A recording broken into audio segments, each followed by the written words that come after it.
Greetings and welcome to Unscripted with Andy Tosh. This is a show that aims to provide you an alternative perspective, uncensored, and where success crowns class. Don't forget to follow me on all my social media handles at AndyTosh_, and also don't forget to hit that subscribe button as you are watching. My guest today is actually one of the first African Americans to sit as chair of the Economic Development Committee in early 2007. He also endorsed then Senator Barack Obama for presidency, and also currently is the New York State Senator at District 10 and also chair of the Banking Committee of New York State Senator. Help me welcome James Sanders Jr. Brother Andy, it's a joy to be here.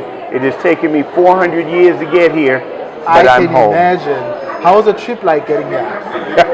Well, I'll talk about the last few days and not the 400 years. That's a different story. The last few days were jam-packed. We have gone to Ghana, we have gone to Senegal, now we have come to South Africa. That's amazing. First question, so being the first African American to sit as chair on the Economic Development Committee, how was that like?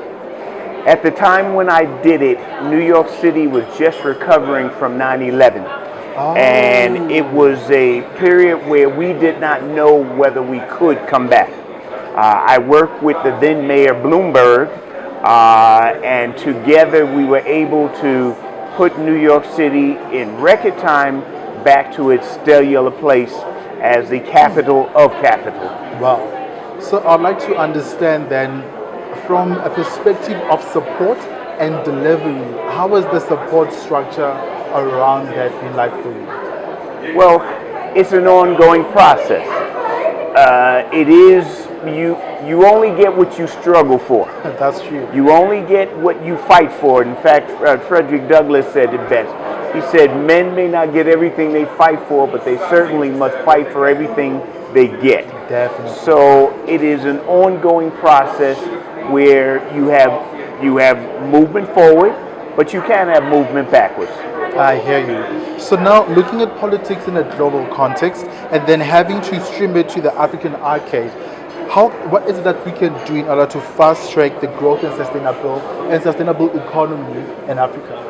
One of the things that Africa is doing right and considering in what they're doing right is you're talking about a common market when you're speaking of your economics. You must have a common market. We also have to crack down on corruption, there's no question. We also have to figure out ways of educating. The Chinese say it best. If you prepare for 1 year, plant wheat. Exactly. If you prepare for 10 years, plant trees. But if you are preparing for 100 years, educate children. So we must prepare for 100 years by an education, educate to liberate. I hear you, sir. So if I was to ask you, who is Honorable James Sanders Jr., how would you respond to that? I would say he's a work in progress. I would say that he is a product of 400 years, and deeper than that, he goes way beyond that. Whatever greatness that I get is because I stand on the back of giants. I stand on the shoulders of giants, and they allow a small person like me to appear magnificent. These giants are everyone from Albertina Sisulu to Fannie Lou Hamer to, we could go all over the world, Nanny in Jamaica, we could go all over the world where I am accumulation. I am their dream. Yes. Any failure that takes place is mine. But whatever greatness, I must admit, is owed to others. I hear you, sir. So I want to understand what has inspired you to be part of the Doha return and actually having to celebrate and commemorate the 400 years of struggle that the United States is trying to celebrate. Well, I am a historian by training. Okay. And as such, all of this is real to me. To others, they speak of it as if it was some dusty ancient thing. To me, it's how we live our lives. Yes. As an African from the diaspora, just as folk who are from Italy, who've never been to Italy, are called Italian. And folk from Ireland who wouldn't be able to find it on a map are called Irish. I am an African who has an American cultural experience. I was born and raised there. So as an African American, I must connect. Malcolm X taught us that you can't love the fruit and hate the tree. It's not possible. You simply can't. You can, as an African, how can I say I love myself and not love Africa? It doesn't make sense at all. It's saying that you don't love your mother. You are in a strange place if you say these things. That's exactly so. The inspiration to follow through a political career, where did it come from? I was drafted. I never wanted to do politics. Okay. I wasn't against it. I never thought it was bad or dirty. At first, I was going to be a preacher, a minister, until I was 16. I won awards for knowing the Bible. Amen. Then I went from there, and I was going to be a lawyer. I served in the United States Marine Corps. I have done all of the real Marine Corps. I was in the infantry. I was in the infantry. I was in the real part of it. So I've done a bunch of different things. But in order to get things done, in order to make the people's aspirations real, in order to help fight for a better life and a better condition for people, I have seen it necessary, I found it necessary to get to the highest position that I can so I can be a tool of a noble people. I hear you, sir. So as an African man, what are the key elements that you'd say that define you? Well, one of the pride and humility, they go hand in hand. While I am probably the proudest African that you will ever meet, I also have to be humble. I don't mind whatever God made people, let them be proud in it. If He made them Swedish, I want them to be proud Swedes. Being proud of oneself doesn't mean you have to put anyone down. Pride and humility. Knowing my history means that I can look anyone in the eye. Exactly. I know their history better than they do. That's true. And were one to compare it, my history will not come up short. So that allows me to look everyone in the face and not feel that I am less than or need to be subservient to anyone. That is not what history teaches us. Exactly. So we look at the mainstream media and how it has portrayed the African continent and the African narrative. To a certain extent, it is not true until you have traveled to the continent itself. So to anyone that has never traveled to Africa, what is it that you'd like to say about the continent? Well, you have to start with the premise. Definitely. Go back to the understanding that when a person was trying to enslave you, they're going to come to you and say, don't think about the African. The African is primitive. He lives in jungles. There's lions and tigers, and there's not even tigers in Africa, but there's lions and tigers, all kinds of stuff. And then they're going to come to you about me, and they're going to say, they're lazy.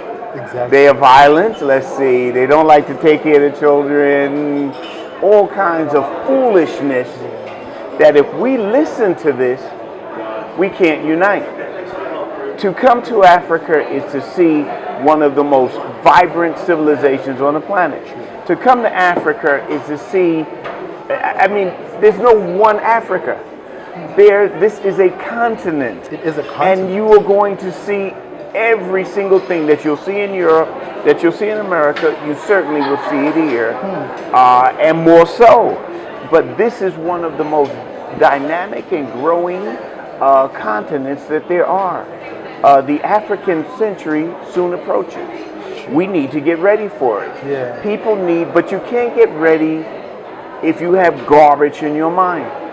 If all you know about Africa is some foolishness of Tarzan or some foolishness that you have been taught, then I would say to them, come and see for yourself. Exactly. Come and find your Africa.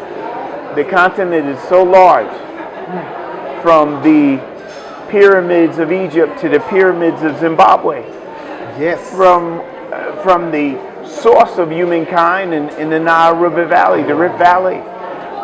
Come and find your Africa. Definitely. If you want that experience of seeing lions and that, we can add that for you too. That's true. But you can also have lions in the morning and be dealing with Wall Street in the afternoon. That's true. Now you can't do that in Wall Street. You can't. Exactly. So we live in a world of instant gratification, and I understand that back in the days, your struggles were different, and you guys were fighting for a different cause as compared to now. So what is it that you like to say to the 20-year-old you who were to happen to live in this era in which you are living now? Well, you've got to read. You've got to figure out what other people did. Reading doesn't tell you the future, but it tells you what didn't work. Oh, okay. And perhaps reasons why it didn't work. So you don't have to fall in the same hole. You can walk around it. A youth of 20 has to be bold. Definitely. You have to be, you cannot wait your turn. If you wait your turn, you'll die hungry. True. You must create the turn. And then be humble enough to share it with everyone else. To move forward, we will have to do, and use an African word, Sankofa. To move forward, we must return. Definitely. When a person is lost, they should return to the last place that made sense and then move forward from there. That's the meaning of Sankofa. So under those conditions, we find ourselves to some degree lost in Africa as we do in African America. We have to look at what of our traditions, what of our cultures was useful in this period. Okay. And if it is, let's take it. And if it isn't, then let's not take it. True that. Youth must be bold. You have to be bold. So now, you've just said something that's quite profound about having to trace back to where you made sense in order for you to make more sense and then move forward. Do you believe that with all that is currently happening, the political climate around the world, not just only in South Africa, rather, I mean, it's not just only happening in the United States, it's literally happening around the world. How do you then trace back to where you made sense? Because oftentimes those traces are just not there. Well, we have to do two things. A, we have to think like a people of action and act like a people of thought, which means that we need to sit and think this thing through. The time for just impulsive jumping up and doing and going is over. That does not lead to a good place. We Africans have to look at the world and figure out where is it going. By 2050, it is said that the Chinese economy will eclipse the American economy.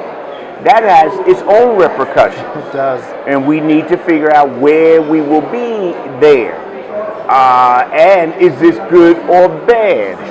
It's not necessarily either one for the African. We need to figure out which part of Africa may determine is it good or bad for you. I am in America. Offhand, there's not too many good things about that. However, if one is in a different part of Africa or the world over, we can look at this in a different way. But we have to think and we have to make sure that the family looks out for each other. Just as my brothers, the Jews in America, look out for Israel, and my brothers, the Chinese, look out for China.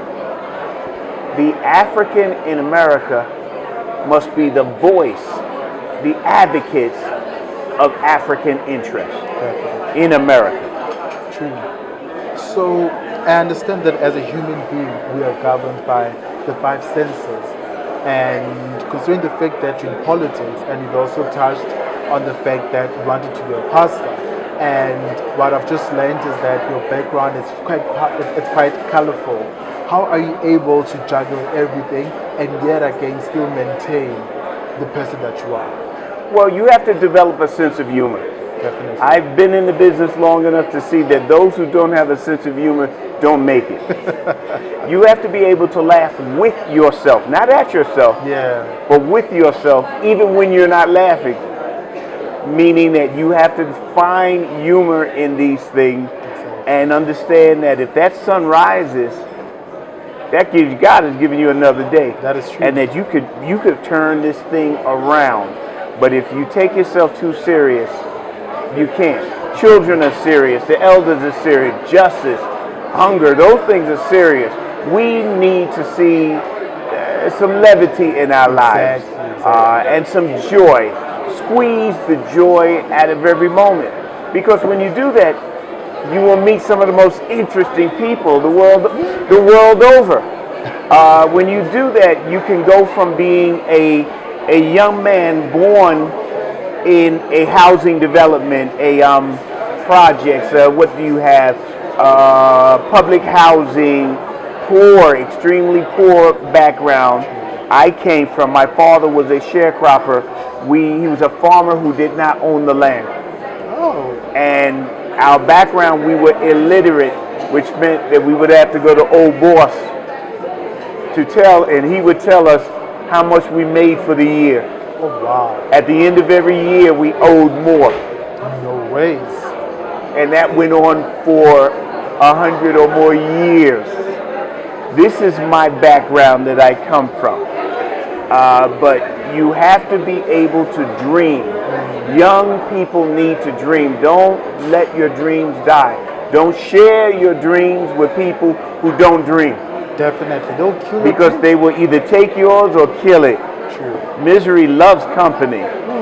Share your dream with people who are dreaming. Wow. And then you have to work on the dream. I use what I call CBA. CBA. Conceive, believe, then achieve. If you can't conceive, if you can't see it, you'll never be it. That's true. If you can't see yourself in the future, if you can't see yourself doing amazing things, you can never do amazing things. That's true. Then you have to believe. Something every day you have to give yourself positive affirmation. When it gets really bad, you go into your bathroom, close the door, look in the mirror and say, I have value. Definitely. I have worth. I can make this work. There's something about the spoken word. The first thing we hear about God is He spoke. He spoke. Why did He? If He's God, what did He need to speak for? There's something about the spoken word that moves the universe. Definitely. And the last one is achieve, CBA. Every day you have to do something to move yourself towards your dreams. Even if it's small, but every day something to move yourself towards your dream. That has served well for me as coming from an incredibly poor background to now I am the chair of banking in New York State, which has a budget of 192 billion US. That's a lot of money. And I am its chair. That can only be God. That is God. We understand that your career is pretty much perceived as the most strict career. So what are the 5 things about you that I would not necessarily find on Google? Okay. I read. That's the first time you read? I read everything. What's the I'm recent book always right now? reading. I'm actually back in school and I'm taking up history, so all of my reading now are school related. I'm actually doing a paper on political prisoners in the United States. Oh, wow. So I'm a reader. I should have said God has graced me. He's really blessed me in undeserved ways. Yes. There's nothing so great that I've done to deserve this. Let's see. Sense of humor. That's the third one. My friends, if you can't enjoy this stuff, why do it? Find something that you enjoy. Exactly. Let's see. I love people. That's the fourth one. Of all different types. It doesn't matter what type. I love people. Minority and Women-Owned Business Enterprises. Okay. It's I think you have a similar program, CBA or something of that nature, which allows businesses to compete, which it holds a part of the market so that these businesses can compete. I am the father of those things in New York State, where I have written the laws that have allowed billions to flow into the hands of the so-called minority community. I am working on it, and in fact, some of your audience has come to my district. I have JFK, John Fitzgerald Kennedy Airport in New York. Yes. Anytime that you come to JFK, wave. That's my district. We are rebuilding JFK, and it will be when it finishes, a $22 billion. Now, remember, the rand, if I remember correctly, is trading 15 for $1. So 15 times 22, you do the math. Exactly. And that's going to be that large, and 1/3 of that is supposed to go to the MWBE community, to people of color. Oh, wow. My job is to make sure it does. My job is to find businesses that want to do business. Incidentally, even South African businesses, if they join with African American businesses, would be eligible. Oh, wow. I actually sit on a board where we have over 3,000 women entrepreneurs in South Africa. Beautiful. And recently we had a trip to Atlanta whereby we're exposing them to different investors, and literally some got amazing business opportunities that said, I'll definitely connect with you on that one. Then you must do it in New York. Definitely. You can't make it until you make it in New York. That's what everybody says, the Big Apple. Yes, the city that never sleeps, my friend. That's true. Thank you so much, sir. Our pleasure. It's been an utmost pleasure having you on the show. I hope that you achieve everything that you've came for in South Africa, and that God blesses all your work and everything that you do. The same for you. Oh no, I'm the warm guy. Get used to warm. Yes. Thank you so much for watching. This is Unscripted with Andy Tosh. Don't forget to follow me on social media at @AndyTosh_. That's Twitter, Instagram, and also Facebook. Thank you so much, and God bless.